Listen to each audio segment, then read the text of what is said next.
Hello दोस्तों, स्वागत है आपका Hindi with Nirala YouTube channel में। दोस्तों, मुझे आशा है कि आप स्वस्थ होंगे, मस्त होंगे और ज़बरदस्त होंगे और आप अपनी पढ़ाई को अच्छे से कर रहे होंगे। दोस्तों, हम पढ़ रहे थे संधि में हमने स्वर संधि को पूरी तरह से समाप्त कर दिया है। अब बारी है व्यंजन संधि की। व्यंजन संधि करने से पहले हमारा आपसे निवेदन है कि हमारे channel Hindi with Nirala YouTube channel को सब्सक्राइब कीजिए, वीडियो को लाइक कीजिए और वीडियो को शेयर कीजिए, जिससे हमें मोटिवेशन मिलता रहे। दोस्तों, तो हम पढ़ते हैं व्यंजन संधि को। व्यंजन संधि के बारे में समझेंगे, व्यंजन संधि होती क्या है। तो दोस्तों, सबसे पहले हम इसकी परिभाषा को जानेंगे, जो हमने एक साधारण भाषा में लिखी है। दोस्तों, समझते हैं। किसी व्यंजन के बाद स्वर या व्यंजन के मेल होने पर जो परिवर्तन होता है उसे व्यंजन संधि कहते हैं। जैसे दोस्तों, यहाँ उदाहरण दे रखा है, उदाहरण के रूप में आप के आधार पर आपको समझाते हैं कि जैसे व्यंजन ये बताया था हमने, ये व्यंजन के बाद स्वर या व्यंजन। तो यहाँ क्या आया है? स्वर। व्यंजन नहीं आया, कोई बात नहीं। अगर व्यंजन भी होता तब भी इसकी जो संधि होती वो व्यंजन संधि कहलाती। तो दोस्तों, हमने क्या बताया था? व्यंजन के बाद स्वर। तो व्यंजन के बाद स्वर आया यहाँ कि इन दोनों के मेल से जो परिवर्तन होगा वो क्या कहलाएगी? व्यंजन संधि कहलाएगी। क्या कहलाएगी? व्यंजन संधि। तो दोस्तों, हम इनकी संधि करते हैं, जोड़ते हैं। दोस्तों, व्यंजन संधि हम इनको जोड़ते हैं। जग, और ये तय दय में बदल जाएगा, जगदीश। दोस्तों, दय में क्यों बदला वो आगे बताएंगे हम। आगे हमने नियम लिख रखा है। दोस्तों, चलो चलते हैं आगे और समझेंगे इस नियम को। हमने एक उदाहरण और देख रखा है, देखो। जैसे उत्साह। तो दोस्तों, ऊ को ऐसे ही लिखो और द किस में बदल जाएगा? तय में बदल जाएगा। तो ये क्या हो जाएगा? उत्साह। क्या हो जाएगा? ये उत्साह हो जाएगा। दोस्तों, इतनी बात आपको अच्छे से समझ में आ गई होगी। दोस्तों, ये व्यंजन संधि का प्रकार बताया कि मैंने कि इस तरह से व्यंजन संधि होती है। दोस्तों, चलते हैं अगले नियम की ओर और पढ़ेंगे, नियम के बारे में जानेंगे। दोस्तों, अब समझते हैं नियम के बारे में। वर्ग के पहले वर्ण का तीसरे वर्ण में परिवर्तन, जो हमने वहाँ परिवर्तन किया था, जैसे जगत प्लस ईस लिखा था, तो जो तय था वो किस में बदल गया था? वो दय में बदल गया था। तो तय, थ और दय, यानी पहला वर्ण, दूसरा वर्ण और तीसरा वर्ण। ये तीसरा वर्ण है जो तीसरे वर्ण में चेंजिंग हो गई थी उसकी। दोस्तों, इस नियम को यहाँ सीखते हैं। दोस्तों, के चे टे तेप यानी कचट तप, यानी प्रत्येक वर्ग का प्रथम वर्ण, यानी प्रत्येक वर्ग का जब हम प्रथम वर्ण लेंगे और उससे हम स्वर या तीसरा वर्ण, यानी उसी वर्ग का तीसरा वर्ण या चौथा वर्ण या अंतस्थ व्यंजन से मेल कराएंगे। किस से? स्वर से, तीसरा वर्ण से, चौथे वर्ण से या अंतस्थ व्यंजन से क्या कराएंगे? मेल कराएंगे। किसका कराएंगे? प्रथम। किसका? प्रथम वर्ण का, यानी प्रत्येक वर्ग के। जैसे प्रथम यानी पहला वर्ग, पहले वर्ग के प्रथम वर्ण का मेल इससे कराएंगे, इसका इससे कराएंगे, इसका इससे कराएंगे, इसका इससे कराएंगे, इसका इससे कराएंगे। तो ये किस में परिवर्तित हो जाएंगे?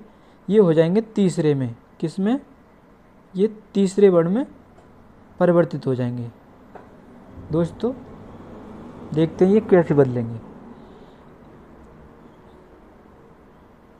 देखो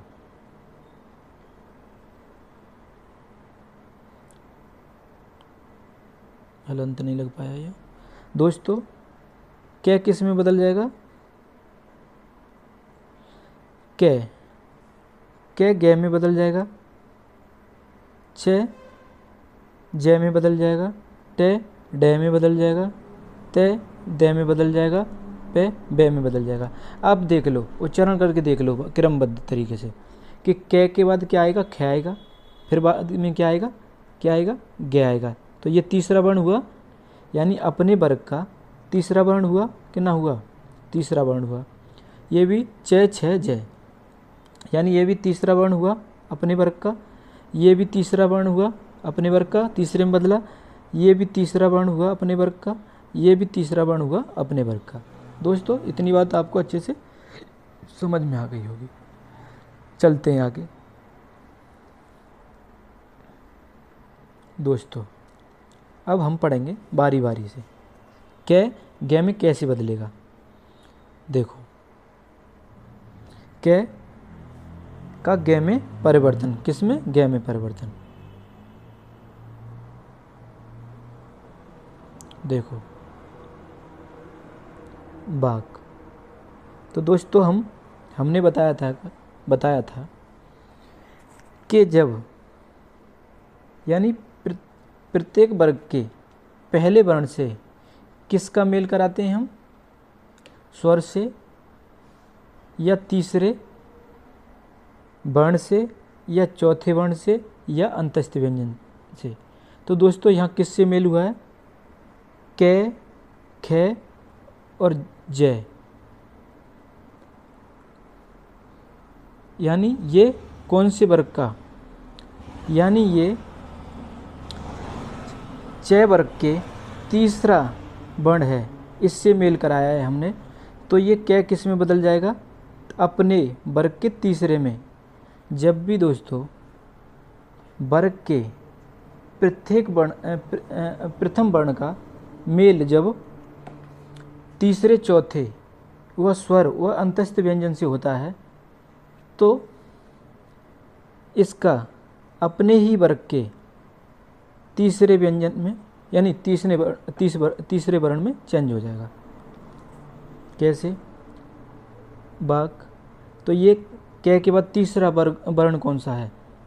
कै, खे और गे। तो ये तीसरा है, तो किस में बदल जाएगा? गे में।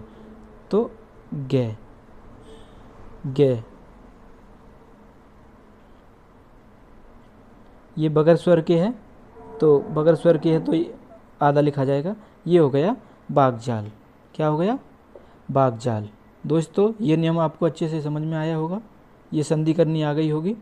दोस्तों अब अगले उदाहरण पे चलते हैं। अगला उदाहरण ये उदाहरण है दोस्तों बाघ।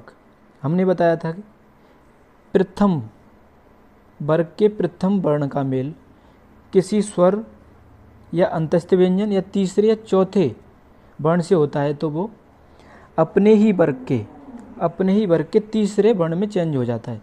जैसे वाह, और ये किस में हो जाएगा? गे में। गे में हो जाएगा,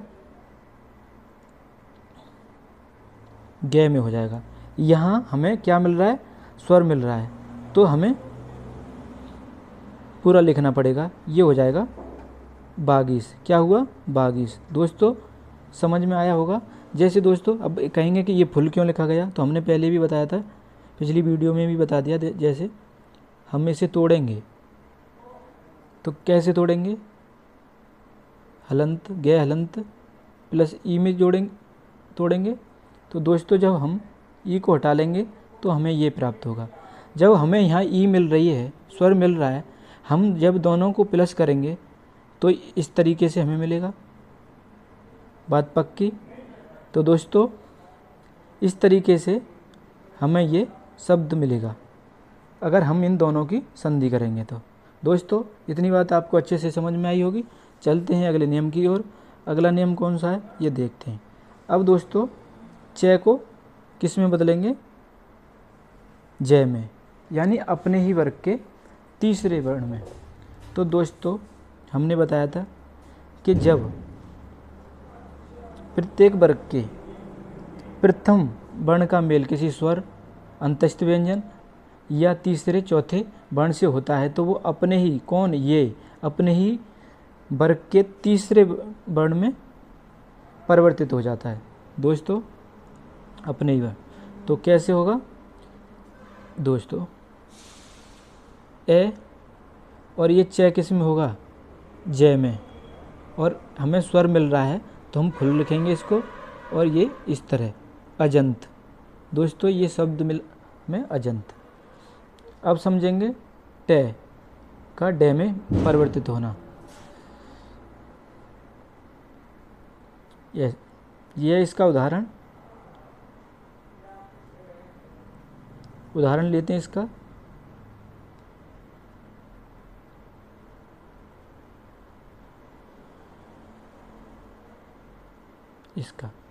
दोस्तों ये अब हमें ज़्यादा कुछ समझाने की ज़रूरत नहीं है, केवल हमें चेंजिंग करनी है।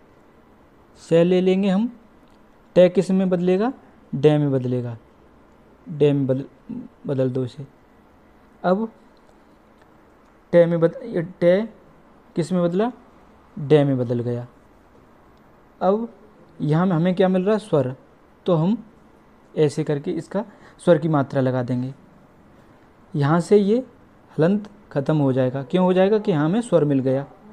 अब जो बाकी शेष बचा है उसे लिख दो, षडानन। क्या मिला हमें, ये मिला षडानन। दोस्तों ये भी आपको अच्छे से समझ में आ गया होगा चेंज करना। अब चलते हैं अगले उदाहरण पर। अगला उदाहरण ये है दोस्तों, हम से को ऐसे लिख लेंगे। अब टे किस में बदलेगा, डे में।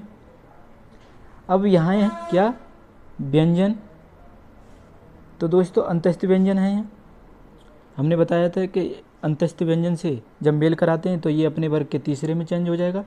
तो टे के बाद टे ठे डे, तो ये आधे में क्यों होगा कि यहाँ कोई स्वर नहीं है, यहाँ क्या है, व्यंजन। तो ये क्या हो जाएगा, षड्यंत्र। इसे ज्यों का त्यों लिख दो। दोस्तों आपको ये भी अच्छे से समझ में आ गया होगा। दोस्तों चलते हैं अगले नियम की ओर। अगला नियम क्या है ये देखते हैं। अगला नियम है, तय को हम दय में बदलेंगे। हमने उदाहरण के तौर पे शुरुआत में ही पढ़ा था, हमने शुरुआत में पढ़ा था, तय को दय में बदलेंगे। दोस्तों तय को किस में, अपने ही, जब हम कहते हैं कि मतलब प्रथम वर्ण का मेल हम जब अंतस्थ व्यंजन, स्वर या तीसरे चौथे वर्ण से कराते हैं, यानी वर्ग के किसी भी वर्ग के तीसरे चौथे या अंतस्थ व्यंजन या स्वर से कराते हैं, तो ये किस में चेंज हो जाता है, ये होता है अपने ही वर्ग के, यानी ये अपने ही वर्ग के किस में हो जाएगा, तीसरे वर्ण में। तो ये तीसरा वर्ण कौन सा होगा, हम कहेंगे दय होगा। दोस्तों चलो बदलते हैं इसे, करते हैं इनकी दोनों की संधि, जोड़ते हैं इनको, तो सत। अब ये तय किस में बदल जाएगा, दय में,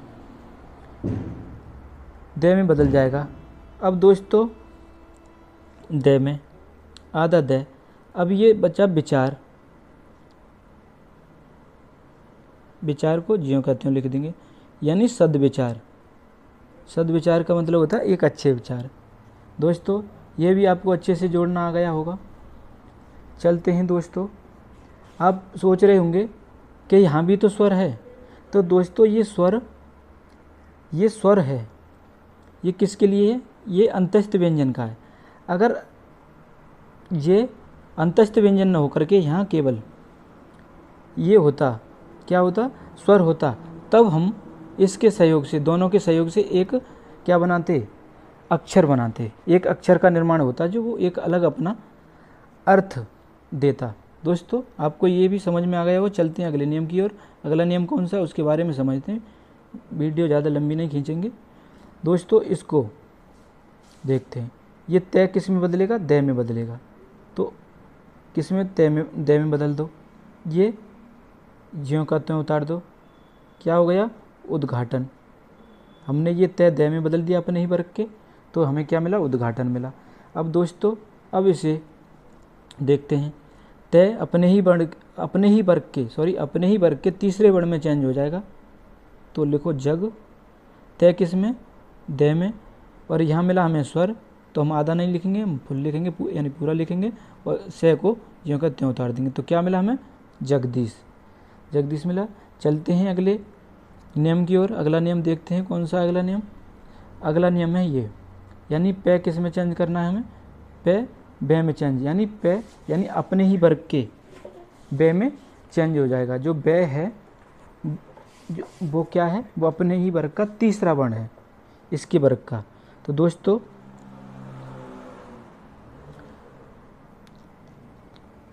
तो इसका ते और पे किस में बदल जाएगा, बे में। किस में बदल जाएगा, बे में बदल जाएगा दोस्तों, ते बदल जाएगा बे में। तो ये हो जाएगा, क्या हो जाएगा, ते, और ये बदल जाएगा बे में। किस में, बे में बदल जाएगा। और ये यहाँ किसकी है, ए, यानी तो ये फुल लिखा जाएगा, और ये अनुस्वार है, तो ये ऐसे लिख दिया ऊपर ज्यों का त्यों, और ये हमें मिलेगा तेवंत। क्या मिला, तेवंत। दोस्तों अब देखते हैं इसे, देखते क्या लिख रहा, हाँ। अब इसकी संधि करेंगे, तो ये पे किस में बदल जाएगा, अपने ही वर्ग के तीसरे में। तो हमने क्या लिखा, सो लिखा, और बे पूरा लिख जाएगा, क्योंकि ये स्वर सहित होगा, क्योंकि यहाँ हमें स्वर मिल गया है, तो हम बे को पूरा लिखेंगे, और जो लास्ट में बचा उसे लिख देंगे। क्या मिला हमें, सुबंत। दोस्तों आपको संधि करना आ रही होगी, मुझे उम्मीद है, और मुझे उम्मीद है कि परीक्षा में इस तरह के शब्द दिए होंगे, और उन आपसे व्यंजन संधि करवाई जाएगी, तो आप अच्छे से कर देंगे, ये मुझे उम्मीद है। आपको अच्छे से समझ में आ रही होगी, क्योंकि मैं बड़े ही शालीनता से और बहुत ही धीरे धीरे समझा रहा हूँ। चलो दोस्तों चलते हैं अगले नियम की ओर। अगला नियम कौन सा है, अगला नियम ये। दोस्तों नियम हो गए, मगर जो नियम हैं उनके कुछ अपवाद हैं। अपवाद क्या हैं, नियम 1 के, जो हमने नियम 1 पढ़ा है हमने, उसके अपवाद, निम्न अपवाद हैं। क्या, तय किस में बदलता था, जब हम यानी प्रत्येक वर्ग के प्रथम वर्ण का मेल किससे कराते, हम स्वर से कराते, अंतस्थ व्यंजन से कराते, या किसी भी वर्ग के तीसरे या चौथे वर्ण से कराते, तो वो तय किस में बदल जाता था, दे में। अब दे में नहीं बदलेगा, अब यहाँ डे में बदलेगा। ये ऐसे कुछ अपवाद हैं, उदाहरण के तौर पे बताएंगे। तय दे में नहीं बदलेगा, अगर ले से कराएंगे तो ले में बदलेगा, है ना। और तय जय से करेंगे तो क्या, जय में बदलेगा। आगे उदाहरण के तौर पर आपको बताते हैं, उदाहरण देख